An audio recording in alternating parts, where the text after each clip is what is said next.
Rest are all same. You will again repeat. Chandogya class first in the morning will be 9 to 10. Then the second class Dakshinamurti Stotram will be 10:30 to 11:30. Evening yoga class will be from 4 to 4:50, and then Chandogya class, evening class will be 5 to 6 p.m. Thank you.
Om Sahana Bhavatu Sahanau Bhunaktu Sahaviryam Karavavahai Tejasvinavadhitamastu.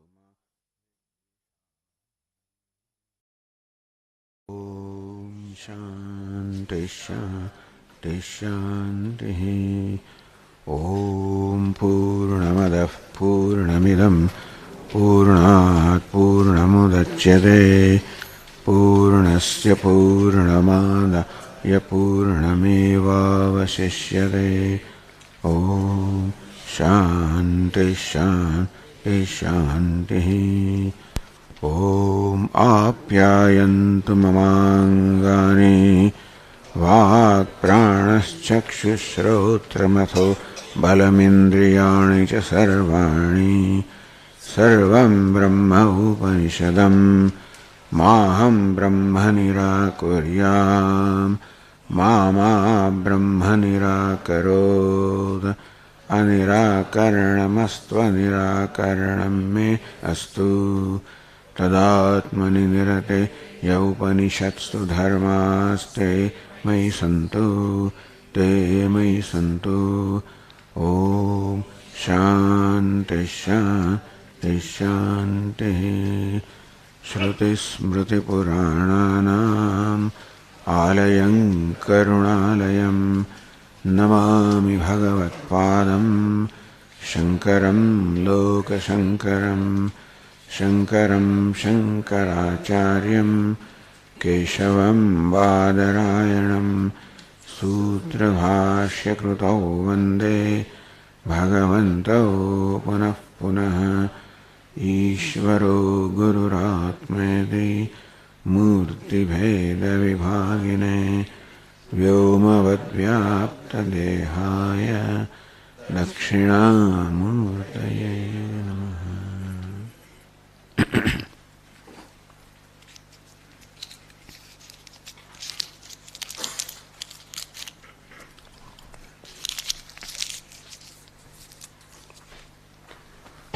Welcome to all of you in this fourth retreat.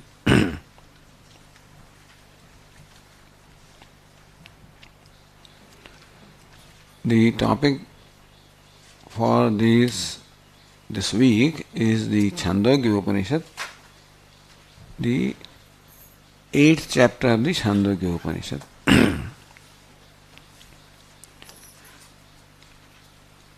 Of several Upanishads that we have, one is called ChandogyaUpanishad. Word Chandogya is derived from Chandoga. Chandamsi gayanti iti Chandogaha. Those who sing Chandas or Vedas are called Chandogaha. And the Upanishad pertaining to Chandoga is called Chandogya. It is the Upanishad of Chandogya Samaveda. The Sama is a collection of mantras mainly from Rigveda which are sung. So therefore Chandamsi gayanti, those who sing the Chandas, those who sing the Vedas are called Chandogaha. And their Upanishad is called Chandogya Upanishad. It is part of Samaveda. So Chandogya Upanishad is part of Samaveda. It has 8 chapters.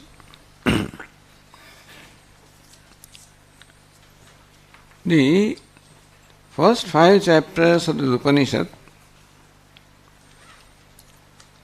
are devoted primarily to what is called upasana or meditation. They say that there are these obstacles to the knowledge taking place in our mind. Mala vikshepa avaranam.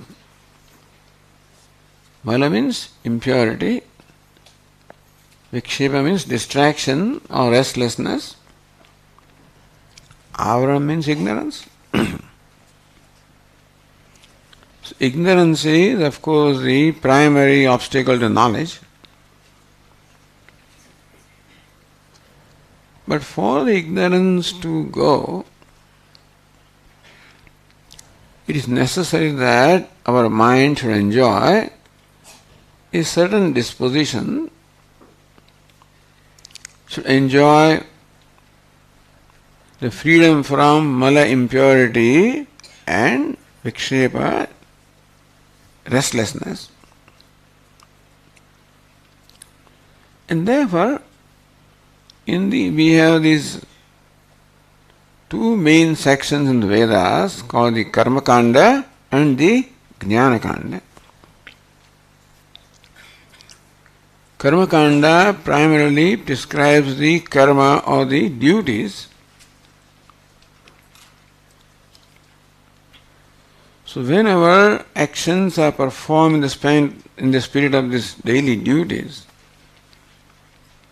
and this is very beautifully elaborated in the Bhagavad Gita, performing duties in the spirit of yoga, in the spirit of worship to Ishvara, it's called Karma Yoga. So Lord, the Karma Kanda section, and which is explained very well in the Bhagavad Gita, the Karma Yoga is a means to the purification of our mind. How does Karma Yoga purify the mind? So you ask this question, what is impurity of the mind? In simple words we can say that selfishness is the primary impurity of the mind. Human being is primarily a selfish creature. Self-interest is the first thing that I see. Because there is some insecurity in my mind and therefore I feel that I must protect myself.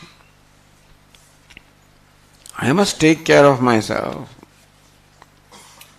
I feel a sense of insecurity and maybe I feel that the world may damage me, attack me. And therefore a primary instinct of self-protection, self-centeredness.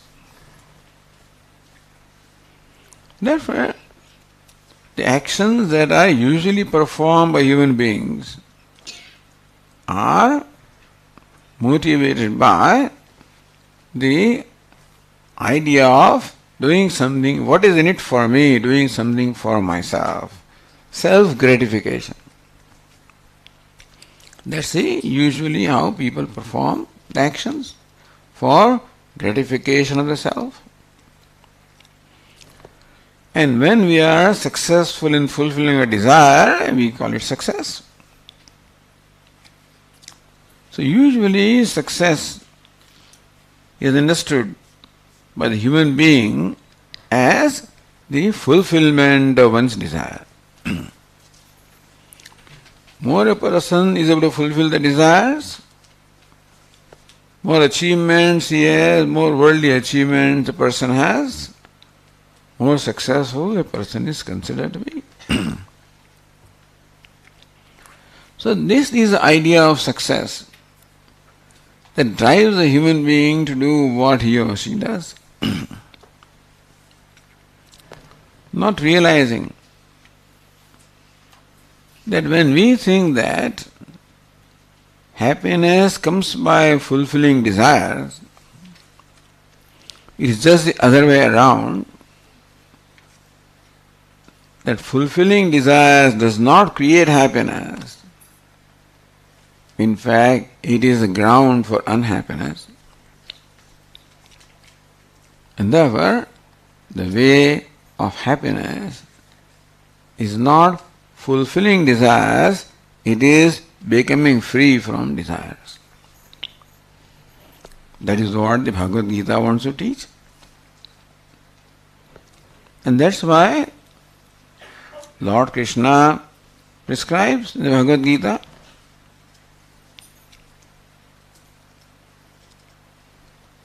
Yogastha kuru karmani.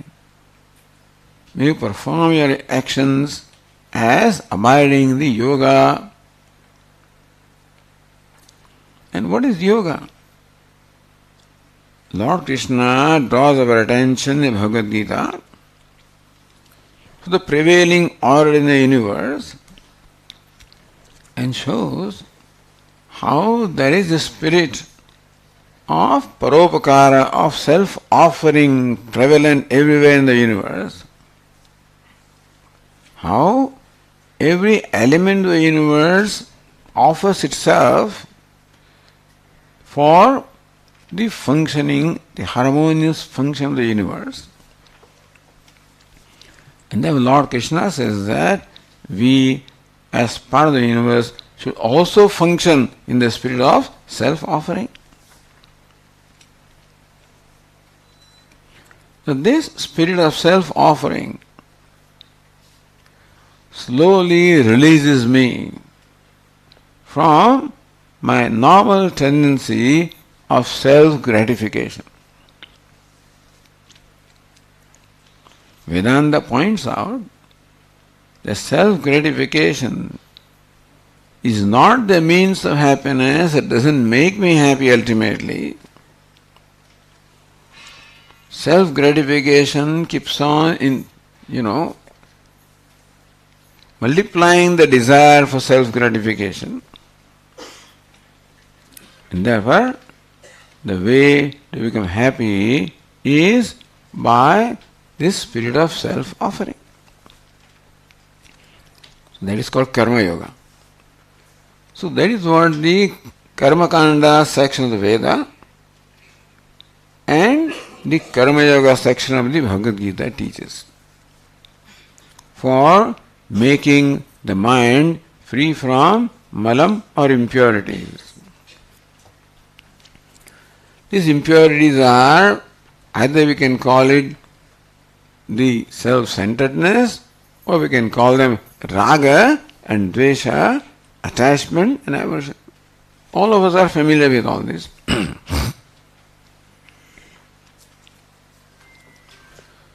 Therefore, performing our duties in the spirit of yoga or self-offering is a way to progressively become free from this raga and dvesha, attachment and aversion, both of which are the expressions of self-centeredness.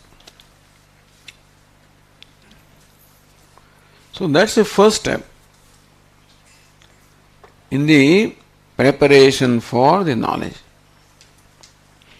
That's how the spiritual life begins. Religious life is one thing where we perform the worship of Ishvara, etc., which is fine. The spiritual life begins when we start performing actions in the spirit of selflessness. That is when we can say the spiritual life begins. Because that is when the inner growth or inner purification takes place. Self-growth, the inner growth.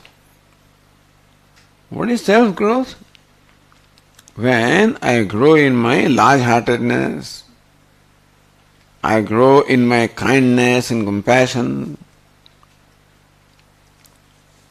when that is called the self-growth, the inner growth, which is a means of happiness.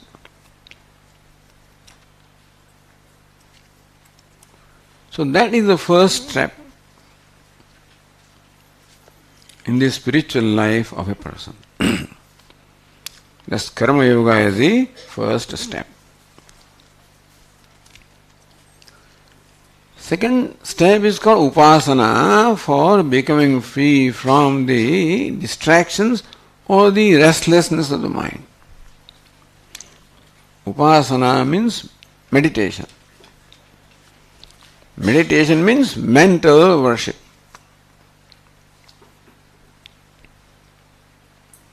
He moved here, then this thing comes in the way.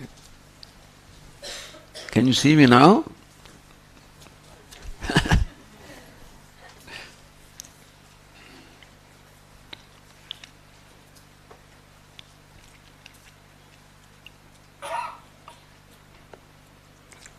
Upasana means mental worship.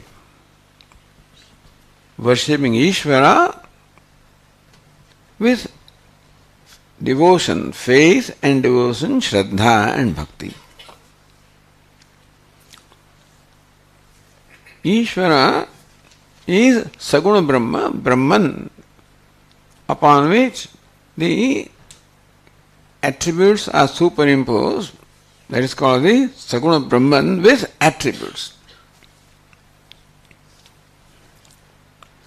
Upanishad describes how Brahman is the cause of this creation.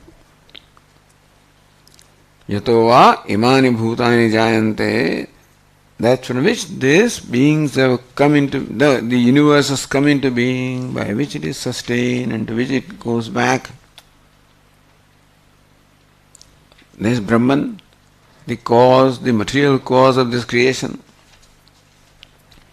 and also the efficient cause of the creation.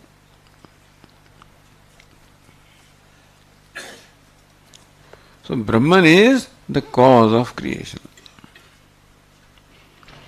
These are basic lessons which I believe you must have had. Or should I elaborate on that? talking about the cause. Take this little pot. To create this pot, we require minimum two things. One is we require clay of which the pot is made. Clay is called the material cause. Then what else do we require? To make the pot, apart from clay, what else do we require?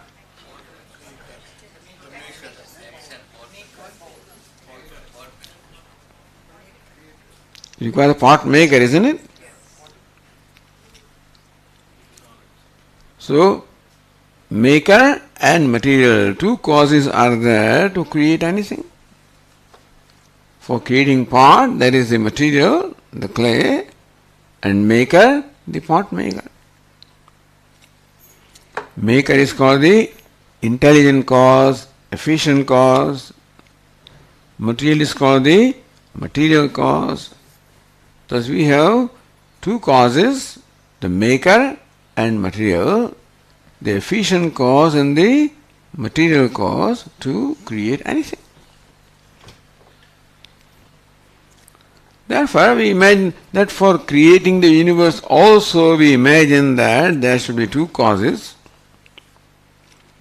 There was a creator who is God, and usually as the different traditions describe, God creates this universe out of some material.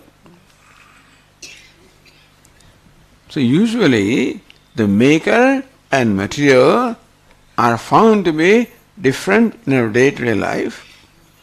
Therefore, they imagine that for creating the universe also, the maker is different and the material is different. That's called duality. Maker is a conscious being, material is unconscious, two are different. So what is non-duality? When the maker is different from the material, we call it two realities called duality. So what is non-duality? What would be non-duality?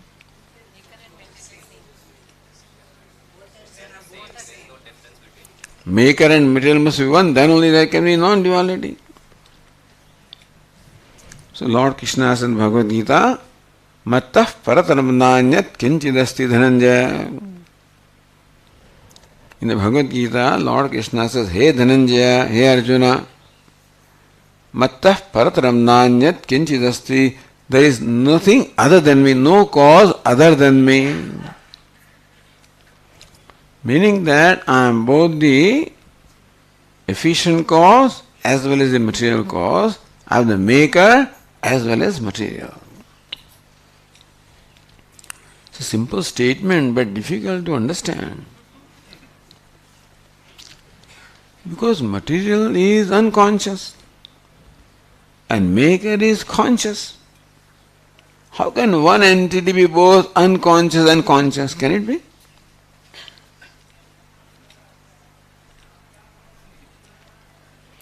When Vedanta talks of non-duality, meaning that all there is one, if that is so, then the maker and material must be one. How can the unconscious be the maker? You follow my question? Usually maker and material are two. Material is unconscious, maker is a conscious entity. Like clay is unconscious and the pot maker is a conscious entity, conscious being. Vedanta teaches that maker and material are one. So, the unconscious and conscious are one. Can it be?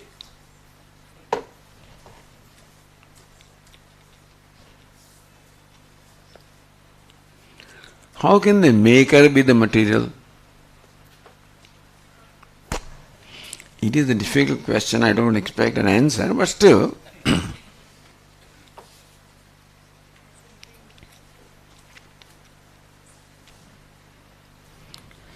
this is possible only if the creation is not real. This is possible only if the creation is a projection and not a reality. It's not a tangible creation, it is a projection, an imagination. What do you mean, Swami? This is an imagination or what? Is it a projection? This is a solid stuff. This wall is solid. Can you walk through that? You say it's all imagination. Can you walk through the wall?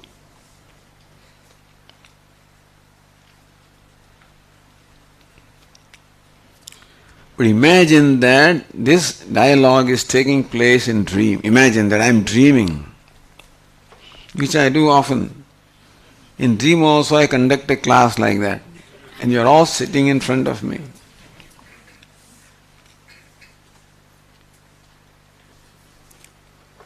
Now you perhaps know that dream is nothing but the projection of my mind. You know why? Because I went to sleep. When I went to sleep, I was only by myself. When I wake up again, I am by myself. In between you have this dream world. Where did it come from? If before the dream all there was me, if after the dream all there is me, in between also what is this me? Is it not so? Should it not be?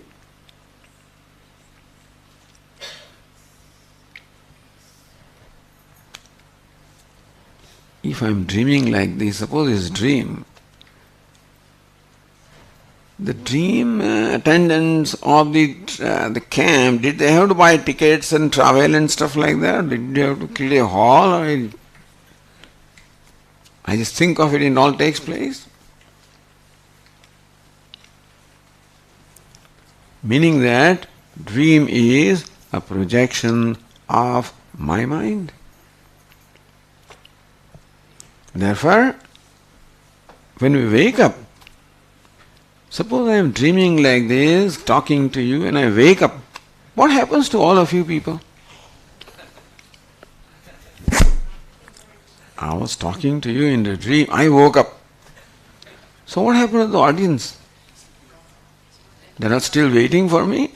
Now Swami is gone, now let him come back again and we'll start talk. When I wake up, what happens to all of you?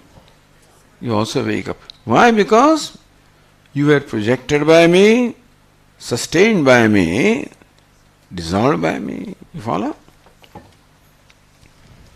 That from which the universe is created, by which it is sustained, unto which it goes back, this formula very well applies to the dream world. Is it not so? That I am the maker as well as the material of the dream. Is it not so? Because, see, there was no other material other than myself, other than my mind. So, the interesting thing is, when I was talking like in a dream, who was I talking to? In the dream, when I was talking in this manner, who was I talking to? To you.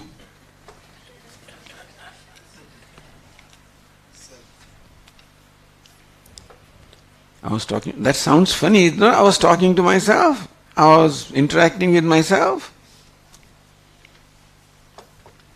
Does it make sense? Because there was no entity other than myself in the dream. Before the creation of dream, I alone was. After the dream is over, I am alone. In between also I alone am. This is an important thing to understand. But this is Vedanta. Vedanta means non-duality. Non-duality means you and I are not basically different. Although it was funny that now that we think of dream, it is funny to see how I was only talking to myself. It's equally funny to discover that even in waking also I am talking to myself, suppose.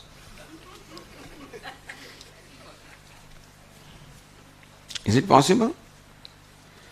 How can we otherwise, if you are different, I am different, how can there be non-duality? Dream is an example of non-duality. So what do you think is waking? Is it much different from dream?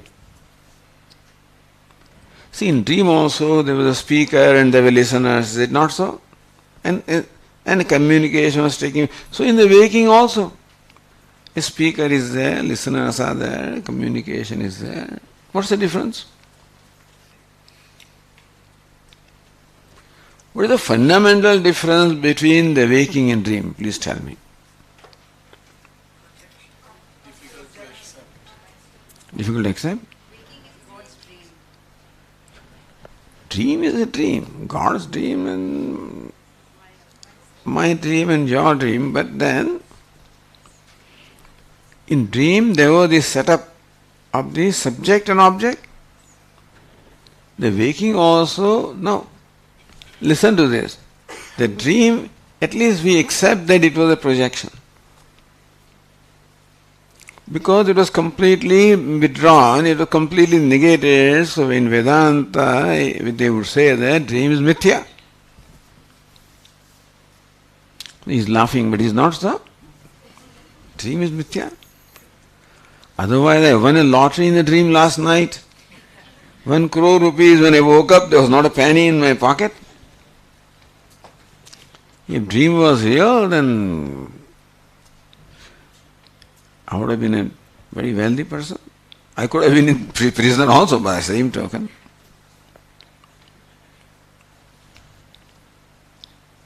So we have no difficulty in accepting the dream was mithya. His dream is mithya. It is from the Vedic standpoint. So please tell me what is the basic difference between dream and waking. There also there is a subject, also object, interaction between subject and object, and so is right now.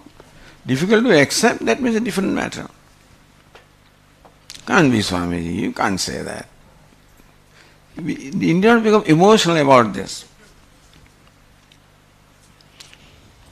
The investigation of truth is not an emotional process. It's an intellect. Scientists are not emotional, intellectual people. So therefore, this what we call waking also is not essentially different from dream. In dimension it is different, there are differences, no doubt about that. But the basic reality of dream is mithya, the basic reality of waking also is mithya. So why are these Vedantins so rooted and so insistent upon calling this mithya? Why is so? This mithyavadis. Why do the Vedantins talk about only mithya? The world is mithya. What do you get out of that? World is mithya means what, that you and I, this duality, is also mithya. Right now, I don't know that this is mithya, therefore I take you to be different from myself, and I take myself to be different from you. So I draw boundaries. When I deal with you, I deal with you in a different way. When I treat myself in one way, I treat you in a different way. Is it not so?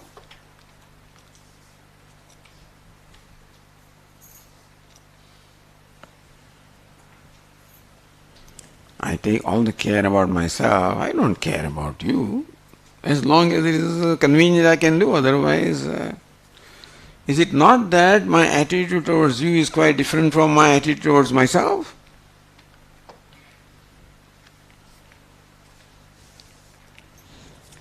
Does it make me happy? Looking upon you as different from myself, which is what it is right now, Upanishad says that is the root of all the unhappiness.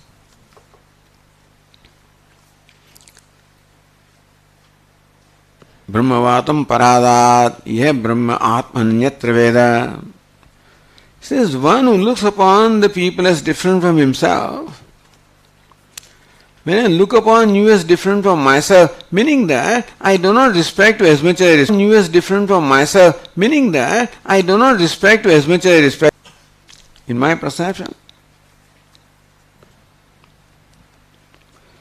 Meaning that I do not look upon you as valuable as I look upon myself. Is it not so?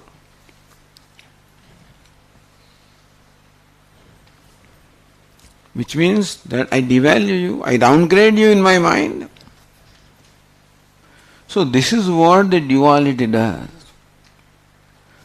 Duality creates division. You are different and I am different. I am the most valuable entity to myself and I like you and love you as long as convenient to me, otherwise I can let you go. Is it not so? Love for myself is unconditional. I love myself in all conditions. Morning, evening, afternoon. Our Swami used to tell us, this man wakes up in the morning, first thing he does in the bathroom, he looks at his face, which nobody else may want to look, but first thing he looks at is his face. And then while brushing also, he loves to look at his face. And after he's all radiance, and then when he goes out, then also any shining surface, like the hood of a car, he looks, although it may show him very ugly, very distorted, but he looks at it. In big cities like New York, where there are all these huge stores with glass windows and people take walk during lunch, always the ladies, in that glass, you see your reflection. So, this body we love so much that, how much we love ourselves, imagine. When it comes to you, my love for you is only convenient, conditional. As long as you make me happy, so long I like you. If you start making me unhappy, I don't care for you. Our Swami used to say, I love you, I love you, I love you, I love you, I love you, I love you.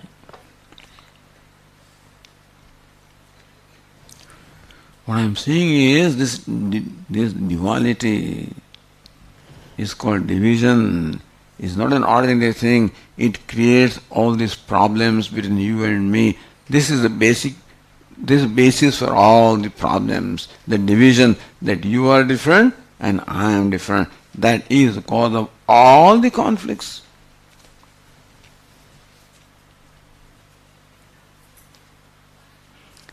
We try to solve all the problems retaining this division. That is taken for granted. And then we want to solve. You may solve problems to some extent, but you cannot solve them totally because the source of problem is this division that you are different and I am different. Think about that. Brahmatam paradat atmanantara. So Upanishad says that when I look upon you as different from me, you reject me. Because looking upon you as different from myself is as good as rejecting you, because I don't respect as much as I respect myself. Therefore, when we look upon each other as different from each other, then there is this relation of rejection, each other's rejection. No, I don't do that, Swami, but we do it in a subtle manner.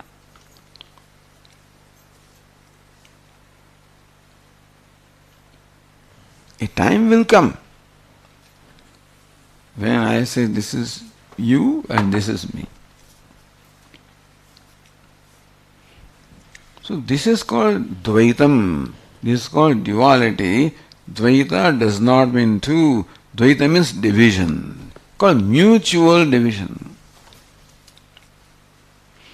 So anyonya abhavaha bheda.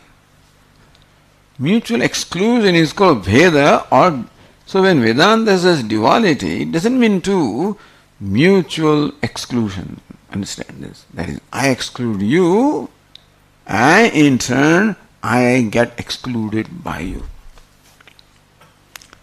This is not an ordinary thing. This is the source of all the conflicts in our life.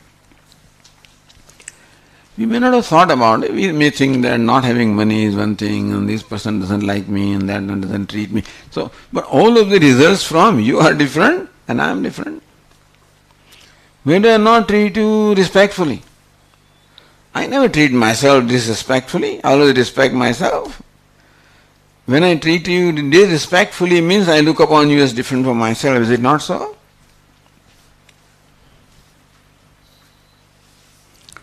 If I looked upon you as myself, I would always love you. Because I always love myself, I respect myself, I take care of myself, then there will be what? Heaven in this world. If each one did to others, looking upon them as themselves, took as good care of others as they did of themselves, what would be here? Brahmaloka, is it not so? No divisions, no conflicts. It is no division, no conflict. What is there? Happiness. Though happiness comes from Bhandara.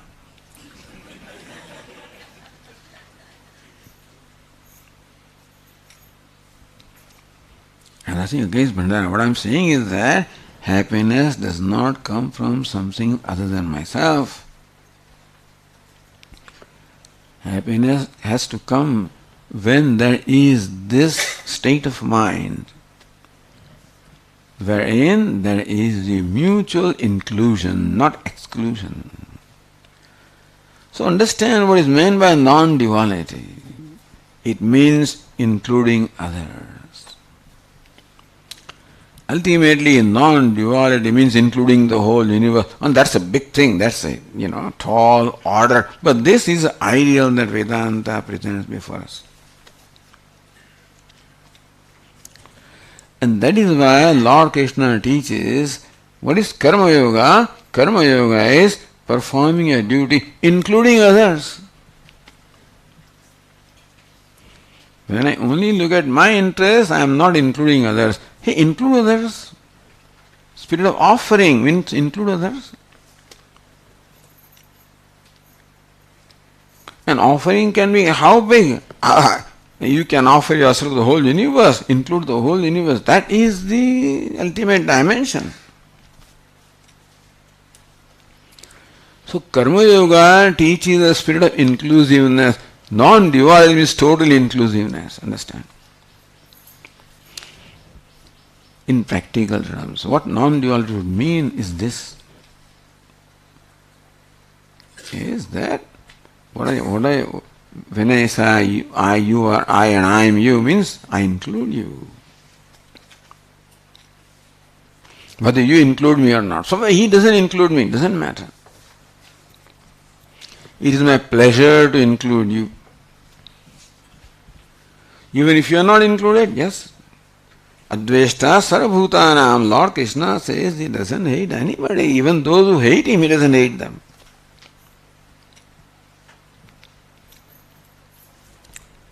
So that is non-duality. And that is possible if the two causes are not true, they are one. Now we came all the way to, but anyway, discussion started with this. The only when the material cause and efficient cause, the maker and material are one, then only there can be non-duality. Otherwise the material stands apart from maker, then it is not non-duality. There are two realities. So then, Swami, how can it be then that maker and material are one? Maker is a conscious being, material is unconscious. How can they be one?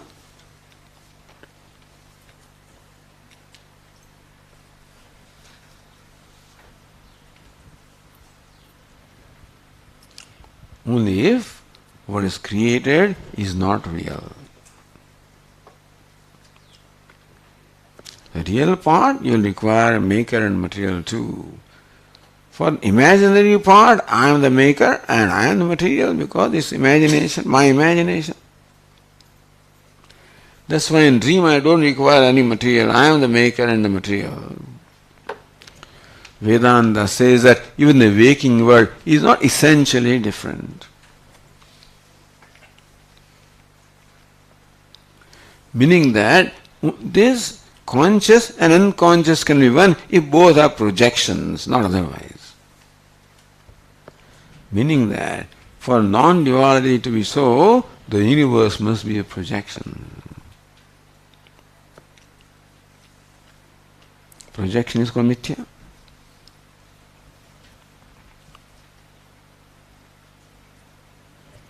So this is how Upanishad teaches us.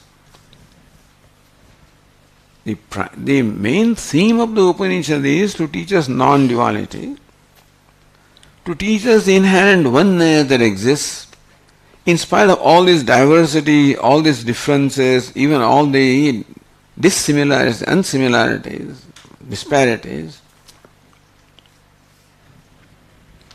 That Upanishad does not deny that there are not many names and forms, does not deny that there is no dissimilarity, is all accepted. In spite of the duality, there is non-duality.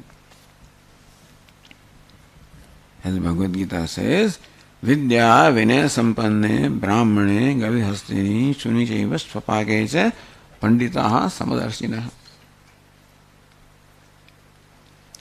In a very pious brahmana who is learned, a sattvic person, in a cow, in an elephant, in a dog, in an untouchable, sattvic, rajas, tamas, all these beings.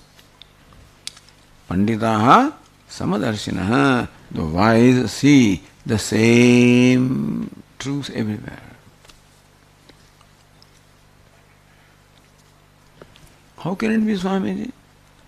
This fellow is a sattvic person, this fellow is a rajas, this fellow is very dirty, this is a very ugly person, look at his body, look at his mind, everything is filthy. And here everything is wonderful. How can there be oneness in them? Even if God also is there in the Brahmana, will he not become also pious? And if God also is there in this untouchable, will he not also get affected? You say that Ishvara is the self of a Brahmana and untouchable both, but doesn't get affected. He is a pious Brahmana, is untouchable. If God is the self of both, would not God be affected by them?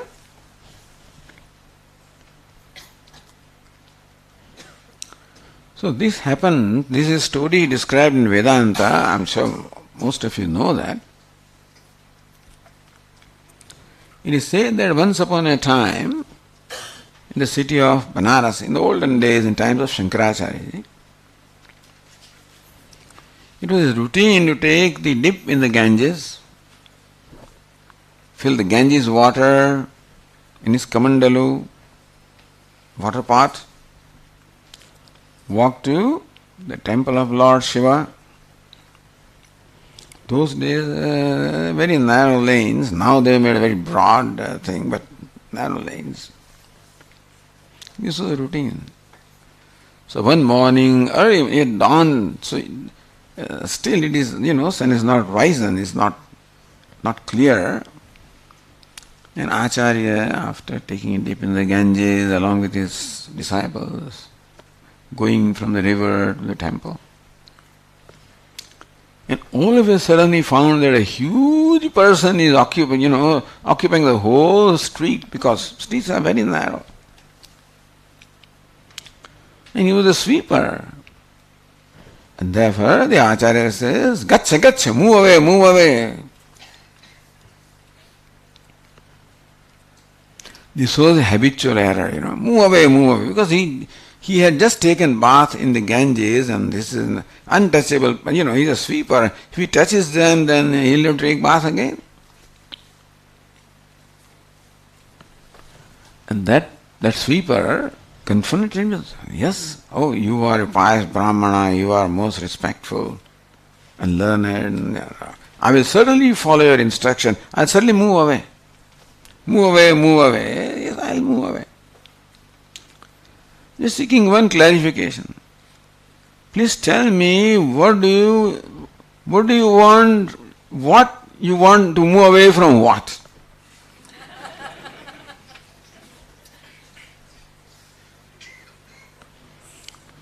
Do you want this lump of flesh move away from that lump of flesh? Is that what you mean? Or do you want this consciousness to move away from that consciousness? What do you want? Annamaya danmaya chaitanyeva chaitanyat durikando vanchase kim bruhi gatcha gaccheti. You tell me, gatcha gatcha, move away, please just clarify, then I will follow, obey your instructions. You want this lump of flesh to move away from that, or you want this consciousness to move away from that consciousness? He woke up, Acharya must have been perhaps, he just came to this world. And that sweeper further clarified, it turned out to be a great scholar. He said that when the sun gets reflected in the Ganges water from where you are coming from the Ganges, pure, same sun gets reflected in the sewage water from where I am coming, because he is coming from that kind of locality. Does the sun get affected? Does it get impure when it gets reflected in the sewage water? And does it get purified when it gets reflected in the Ganges water? Does it? Does the sun get purified and holy because it gets reflected in the Ganges water? And does the sun become unholy because it reflected in the sewage water? Will it? Yes or no? Is my question clear? Sun is there. S-U-N sun. The Ganges water is flowing, sun gets reflected in the Ganges, which is very holy, right here, and gets reflected in the sewage water flowing in that locality, in the slums. Would not the sun get impure when it gets reflected in that impure water? No?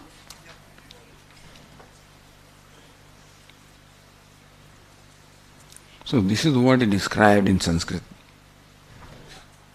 Kling gangam bimbete ramanau.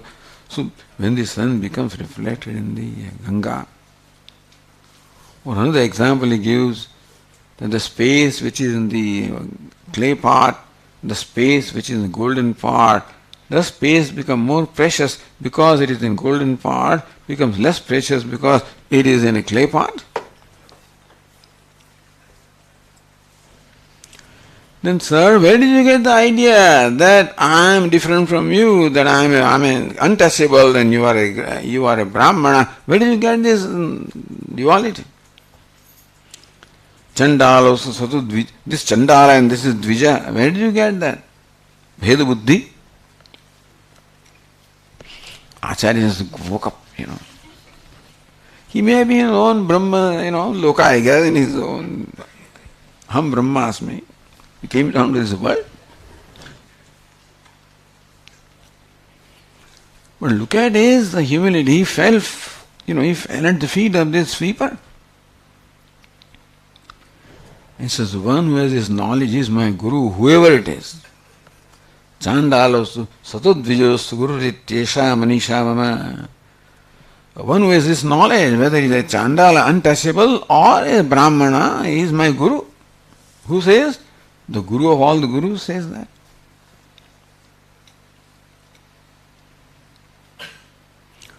Meaning that the self of the Atma does not get contaminated because it is in the body of an untouchable, and does not become holy because it is in the body of a holy person. Therefore, the wise people, in a holy Brahmana, in a cow, in an elephant, in a dog, in an untouchable, in all these pure and impure entities, the Atma, the self, the conscious, doesn't get affected at all. Just as the space does not get affected in whatever container it is, just as the reflection doesn't get affected where the reflection takes place, so also the self or the consciousness doesn't get affected by the attributes of this one.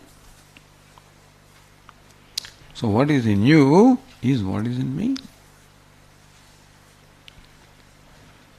Right now, this is what is in you is what is in. I'm not saying you are me, because still I think I am in this and therefore I look upon this body as myself. That's the problem. So I look upon that body as you. And that's the journey that Vedanta wants us to traverse. Is the transformation in my concept or perception of myself. What Vedanta seeks to accomplish is to bring about in me a transformation of perception of myself. Because whether I am happy, that I am happy is a result of my perception of myself. I'm unhappy also is a result of my perception of myself. No, Swamiji, I'm happy when I'm eating ice cream, I'm happy when I'm in an air-conditioned hall. I don't think so. We think so. What makes me happy? When I'm happy with myself. What makes me unhappy? When I'm not happy with myself. When I'm happy with myself, when I'm able to live up to my own expectation of myself. When I'm unhappy, when I am not able to live up to my expectation of myself.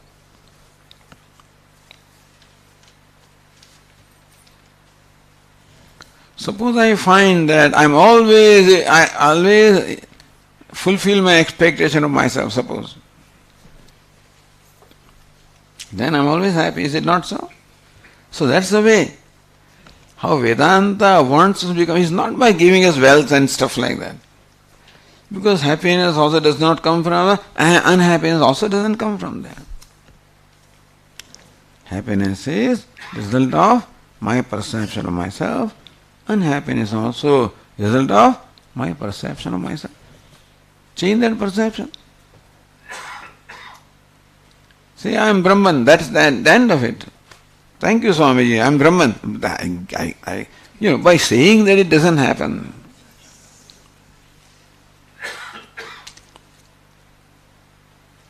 By saying I am Brahman, if I really see myself Brahman, that would be wonderful. Doesn't happen.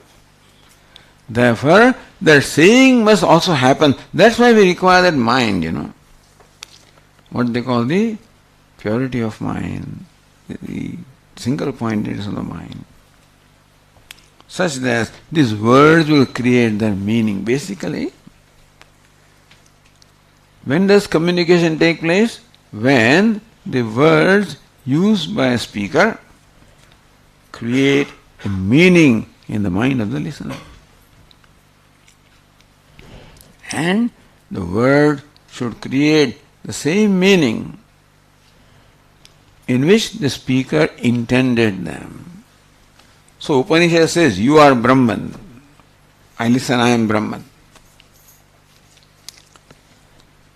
If in my mind, same perception takes place of myself that was intended by Upanishad, that's then job is done.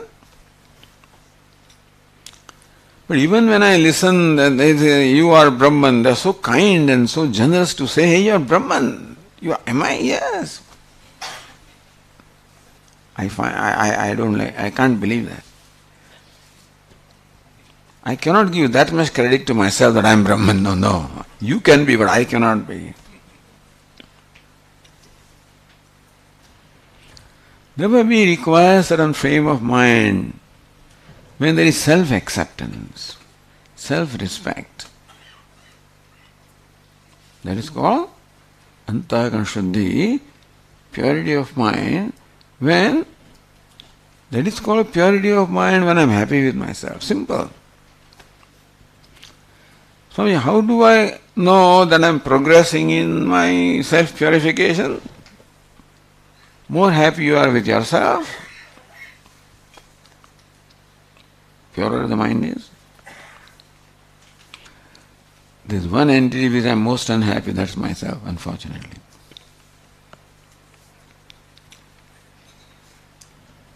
So Antakarana Shuddhi, removal of this impurity, and the removal of vikshepa, extrovertedness, restlessness. So karma yoga and upasana, that's why the upasanas are there, the meditations are there. And that's how the ChandogyaUpanishad, of 8 chapters of ChandogyaUpanishad, the first five are devoted to meditation. Not in no other Upanishad. Upanishads hardly talk about meditation, upasana. Brihadanyaka is such a huge Upanishad, hardly any upasana at all. No upasana in Ishavasya, no upasana is hardly little in Kena Upanishad, Mandukya Upanishad, etc. So, because 5 chapters are devoted to upasana, therefore we talked about the meditation upon Ishvara, called Saguna Brahma. And that creates the background for the knowledge of Brahman. So with this background, we'll continue our discussion on the ChandogyaUpanishad. We'll come to 8th chapter in course of time. But first, what is Upanishad? Then we'll see a little bit review of what went in earlier chapters. And then we'll come to our 8th chapter also. Om Purnamadah Purnamidam Purnat Purnamudachyate Purnasya Purnamadaya Purnamevavashishyate. Om Shanti Shanti Shanti. Shankaram Shankaracharyam Keshavam Badarayanam Sutrabhashyakritau Vande Bhagavantau Punah Punah Ishvaro Gururatmeti Murti Bheda Vibhagine Vyoma Vadyapta Dehaya Dakshinamurtaye Namaha. Om Shanti Shanti Shanti. Hari Om. Shri Gurubhyo Namaha. Hari Om. The next class is at 5 o'clock of the Dakshinamurti. Swami Paraprajnanji will take the 5 o'clock class of Dakshinamurti Stotra.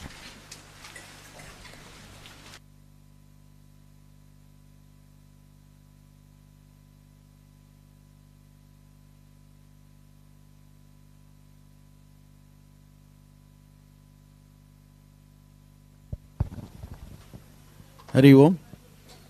Only for today evening 5 to 6 will be Dakshinamurti Stotram. From tomorrow the normal schedule will be there.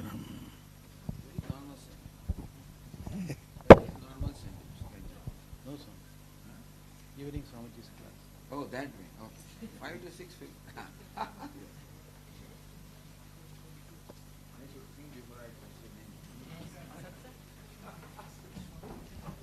Satsang will be there. Swamiji's satsang will be there. From tomorrow, normal schedule will be there in the notice board. It is there. Please look into it. Today evening 4 to 4:50 yoga class. Yoga class. And 5 to 6 Dakshinamurti Sotram class will be there by Swami Paraprajnananda. Night satsang will be there by Swamiji.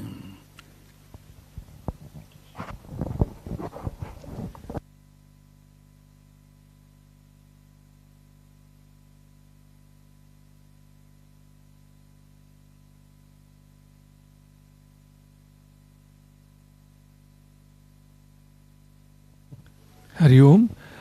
Please leave your chappals, footwear on the right side of the lecture hall. If you had left them on the left side of the lecture hall today, you will find them on the right side. From tomorrow, kindly leave them on the right side of the lecture hall. Thank you.